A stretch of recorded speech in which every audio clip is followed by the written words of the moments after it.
Ciao ragazzi, benvenuti in questo nuovo video. Oggi andiamo a vedere come eseguire il reset del service su Renault Clio terza serie, modello che va dal 2005 al 2013.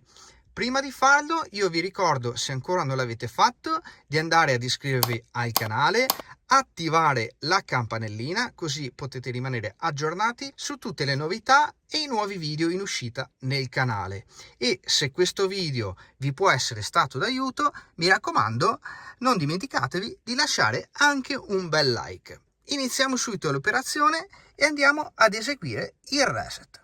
Vai!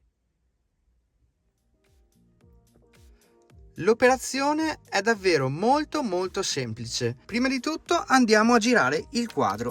Inseriamo la chiave e giriamo. Qui ci compaiono due spie, una che è questa con una chiave inglese e qui, attendendo qualche istante, dovrebbe comparire anche un messaggio. Il messaggio che ci compare è manutenzione da fare. Dovremo andare semplicemente a premere il tasto freccia in alto, teniamo premuto e attendiamo il reset. Lampeggerà la scritta ed ecco, manutenzione fra 30.000 km. E come vedete anche la spia con la chiave inglese si è spenta. Qualora voi voleste andare a modificare il chilometraggio tra un tagliando e l'altro, lo potrete andare a fare tramite diagnosi.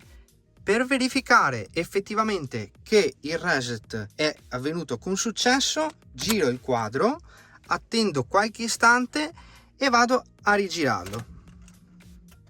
E da qui mi sposto sempre con le frecce in alto e in basso, fino a che trovo la manutenzione. Eccola qui. Perfetto, manutenzione confermata.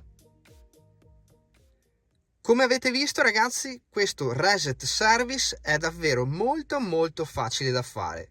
Spero che vi sia stato d'aiuto. Io vi ricordo, prima di lasciarvi, se ancora non l'avete fatto, di andare ad iscrivervi al canale attivando la campanella, così potete rimanere aggiornati sulle novità e i nuovi video in uscita nel canale. Non dimenticatevi di lasciare anche un bel like e se volete potete seguirmi anche nelle mie altre pagine social, Facebook, TikTok, Instagram. Per questo video ragazzi è tutto.